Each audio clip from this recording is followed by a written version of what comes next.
끝으로 나의 형제들아 주 안에서 기뻐하라. 이 빌립보서에 주 안에서 기뻐하라는 표현이 11번인가 16번인가 하여튼 계속 반복이 됩니다. 4장으로 된 작은 편지 속에. 그래서 빌립보서 별명이 기쁨의 서신이에요. 기쁨의 서신. 그런데 빌립보서는 어디서 썼다고요? 옥중에서. 옥중 서신이에요. 감옥 안에 있는 사람이 감옥 바깥에 있는 빌립보 교회 성도들 향하여 기뻐하라. 기뻐하라. 10번 이상을.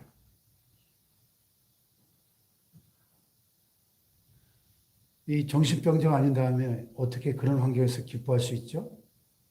그 비밀은 주 안에서에 있습니다.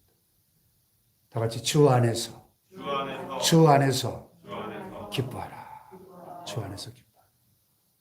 그냥 기뻐한다면 그건 미친 사람이지만은 주 안에서 주님 안에 있을 때 어떤 환경 속에서도 감옥과 같은 최악의 환경 속에서도 기뻐할 수 있었다는 것입니다. 할렐루야. 아멘. 주 안에서 기뻐.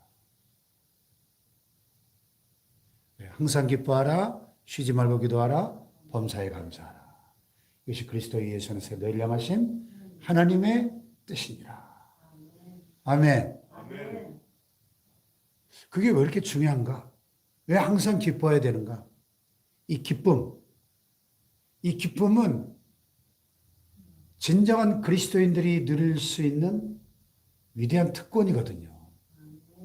왜냐하면 우리의 이 기쁨을 빼앗아가려고 하는 요소들이 너무 많은 거예요, 세상에. 악한 원수 마귀는 우리에게서 이 주 안에서 기뻐하는 진정한 기쁨을 빼앗아가려고 호시탐탐 모든 방법을 동원해서 이 기쁨을 빼앗아가려고 합니다. 이 기쁨을 우리가 빼앗기면 안 되는 거예요. 아멘. 할렐루야. 아멘. 네. 주 안에서 기뻐하라. 왜요? 이 기쁨을 잃어버리면 우리의 마음은, 우리의 심령이라고 하는 것은 이 절대 진공 상태가 될 수 없습니다. 뭔가로 가득 차게 돼 있어요. 성령이 충만하든지, 그래서 주 안에서 기쁨이 충만하든지, 주님 주시는 평안이 충만하든지, 반대로 이런 것들이 사라지면 우리 안에 세상의 염려와 근심과 걱정과 불안과 두려움과 탐욕과 이런 것들로 가득 차게 돼 있는 거예요. 절대로 빈 상태로, 진공 상태로 남아있을 수 없는 것. 둘 중 하나입니다. 오늘 여러분의 심령 한번 돌아보세요. 내 안에 주님이 주시는 주 안의 기쁨이 충만하게 흘러넘치고 있는가? 아니면 세상 염려, 근심, 걱정, 불안, 두려움, 욕심, 탐욕, 음란 이런 것들로 가득하고 있는가? 돌아봐야 됩니다. 할렐루야. 어떻게 주 안에서 기뻐할 수 있는가? 그 비밀을 바울은 오늘 본문에서 이렇게 표현합니다. 그러나 무엇이든지 내게 유익하던 것을 내가 그리스도를 위하여 다 해로 또 모든 것을 해로 여김은 내 주 그리스도 예수를 아는 지식이 가장 고상하기 때문입니다. 아멘. 아멘. 비밀이 뭐예요? 내 주 그리스도 예수를 아는 지식을 내가 가지고 있다. 예수님을 아는 지식. 세상에서 가장 고상하고 고귀한 예수님을 아는 이 지식을 내가 가지고 있기 때문에 그 주 안에서 나는 기뻐한다는 겁니다. 할렐루야. 세상이 주는 기쁨이 아니에요.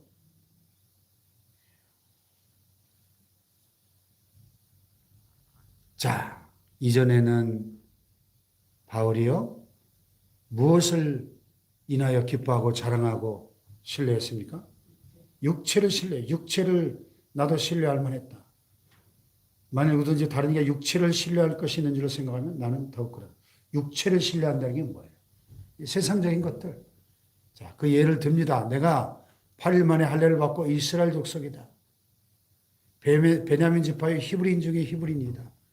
율법으로는 바리새인이다. 이게 무슨 얘기예요? 이 이스라엘이라고 하는 이 말은 굉장히 명예로운 그런 칭호죠. 이스라엘. 선민이라는 뜻 아니에요. chosen people. 하나님의 선택을 받은 족속. 지상 만민 중에 하나님이 선택하신. 그래서 지금까지도 유대인들은 이 이스라엘 족속이라고 하는, 우리는 하나님의 택함받은 선민이라고 하는 이 선민 사상이, 이 선민 의식이 굉장합니다. 지금까지도.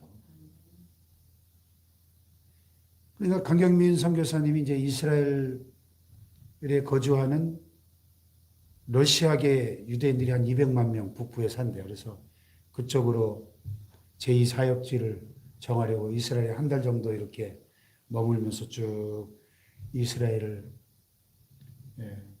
탐방을 했는데, 예루살렘에서 지하철을 탔는데 이제 유대인들이 이게 정통파 유대인들이 이게 빵모자를 쓰고 다니잖아요. 근데 보니까 빈자리가 하나 있더래. 이 빵모자 쓴 유대인이 앉아있는 그 옆에 빈자리가 있어서 딱 앉으니까 이 사람이 쫙 째려보더니 일어나서 그냥 다른 데로 가버리더라는 거예요. 왜 그랬을까요? 이방인이 감히 내 옆에 앉아? 기분 나쁘다는 거죠. 그러니까 이 사람들의 잘못된 이 선민의식이, 그 프라이드가 얼마나 대단한가를 단적으로 보여주는 사건이죠. 우리는 니들하고 다르다는 거예요. 아주 잘못된 선민사상이죠. 하나님이 그들을 선택하신 목적이 뭔데요? 그들 제사장 나라 삼으신 이유가 뭔데요? 제사장이 하는 일이 뭡니까? 백성들의 죄를 짊어지고 하나님께 나아가서 중보하는 자가 제사장이에요. 이스라엘 제사장 나라로 세우신 것은 내가 너로 말미암아 땅 끝까지 구원하리라. 할렐루야. 아멘. 온 세상 모든 열방을 구원하는 땅 끝에 빛으로 부르신 건데, 그걸 잘못된 선민사상으로 착각한 거죠. 히브리인 중에 히브리입니다. 나는 아주 골수 이스라엘 사람이다. 그 얘기죠. 이런 바울도 그런 사람이었어요. 이런 잘못된 선민의식으로 똘똘 뭉쳐있던 율법으로는 바리새인이다. 바리새인, 또 그 중에서도 여러분, 이스라엘 사람들 중에서도 바리새인은 그 당시에 최고로 율법을 가장 잘 지킨다고 자부하는 아주 골수 중에 골수 율법주의자들 아닙니까? 그러니까 이 교만이 하늘을 찌르니까 그가 열심으로는 교회를 박해하고 율법의 의로는 흠이 없는 자였다는 거예요. 로마서에 보면 하나님의 의를 모르고 자기 의를 이루려고, 자기 의죠, 자기 의. 자기 의를 이루려고 그 잘못된 열심으로 교회를 박해하는 거예요. 교회를 박해하는 건 그 예수님을 박해하는 거죠. 사울아, 사울아, 네가 왜 나를 핍박하느냐? 예. 자, 이렇게 자기가 유익하다고 생각했던 것들을 예수님을 만나고 나니까 그리스도를 위해 다 해로 여긴다, 해로. 모든 것을 해로 여긴다. 뿐만 아니라 내가 그를 위하여 모든 것을 잃어버린다. 더 나아가서 배설물로 여긴다. 그 이전에 나의 영광으로, 자랑으로, 멸관으로 생각했던 그 모든 것들, 자기의 그 대단한 신앙적, 종교적 가문과 배경과 자기의 그 엄청난 학문과 지식과 그 자랑거리들을 내가 다 배설물로 여긴다, 배설물로. 아멘? 왜요? 그리스도를 얻고 그 안에서 발견되기 위함이다. 아멘. 그리스도. 오직 예수. 예수 그리스도를 만나고 나니까 이 모든 세상적인 자랑거리들이 얼마나 배설물과 같은 것인가를 깨닫게 되었다는 것입니다. 아멘. 아멘. 오늘 우리 안에 이 사도 바울이 발견했던 예수 그리스도의 비밀이 우리 안에도 경험되기를 축복합니다. 아멘. 그래서 마태복음 13장 예수님이 천국을 여러 가지 비유로 말씀하시는 가운데 밭에 감추인 보화의 비유. 어떤 농부가 밭을 갈다가 턱! 예? 곡괭이질 하는데 뭐가 턱! 걸려요. 깜짝 놀라서 파보니까 뭐가 나와요? 보물단지가 나오는 거예요.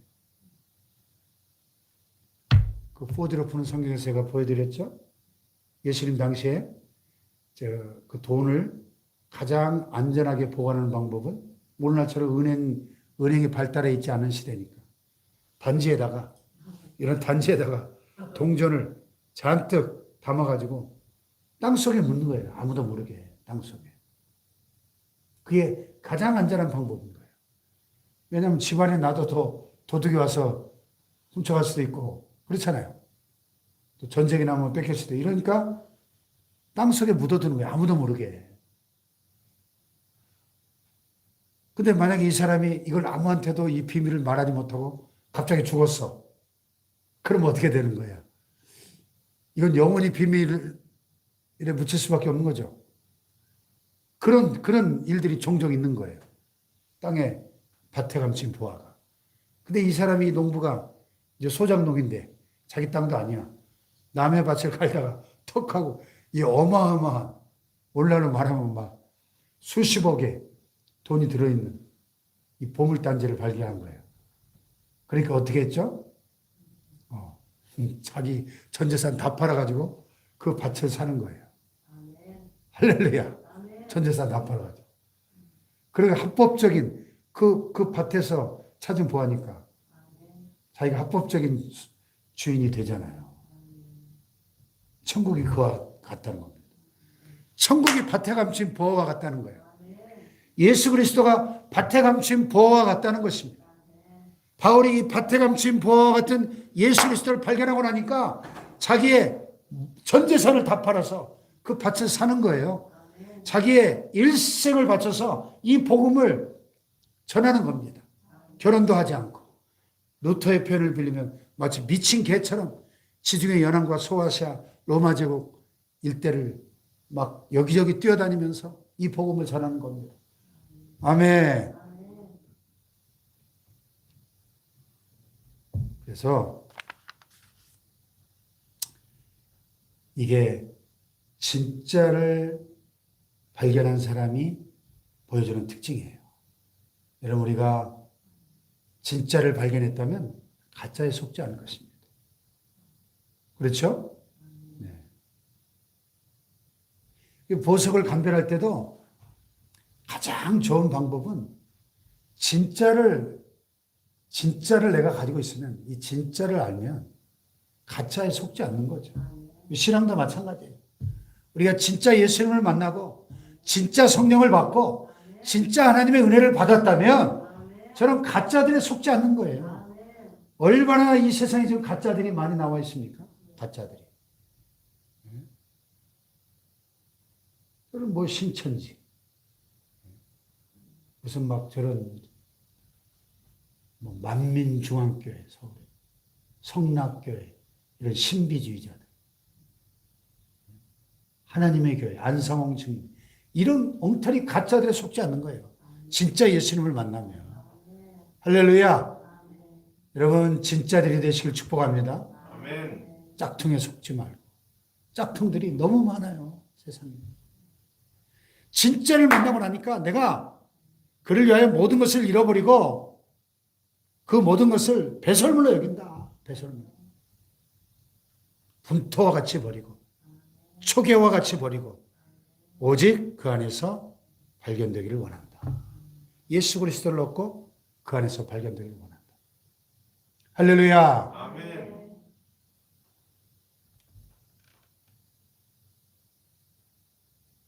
여기 오늘 생명삶에 보니까 데인저 워싱턴이라고 하는 배우 이야기가 나와요. 1954년생인데 그가 출연한 영화만 해도 수십 편이고 아카데미상을 2번이나 받은 유명한 미국의 배우인데 근데 그의 삶이 처음부터 그렇게 화려했던 게 아니고 그가 하나님을 만난 뒤에 놀랍게 변화가 돼가지고 2015년에 미국 뉴올린스에 있는 딜라드 대학교 졸업식에서 연설을 하게 됐는데 그 연설 제목이 뭐냐? Put God first. 하나님을 첫 번째로 두라는 연설이래요. 거기서 그가 이런 얘기를 했답니다.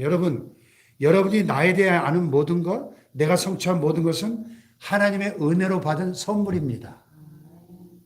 나는 계속해서 하나님의 보호와 인도를 받았고 지금도 하나님의 도우심을 입고 있습니다. 나는 항상 신실하게 살지는 못했습니다. 그런데도 하나님은 항상 나와 함께 하셨습니다. 그런데 여러분도 무슨 일을 하든지 가장 먼저 하나님과 함께 하십시오. 하나님을 첫 번째 자리에 두십시오. 아멘. 우선순위의 문제죠. 여러분의 삶의 첫 번째 우선순위에 무엇이 있습니까, 여러분? 첫 번째 우선순위. 하나님을 여러분의 삶의 첫 번째 자리에 두는 진짜 그리스도인들 되시기를 축복합니다. 아멘.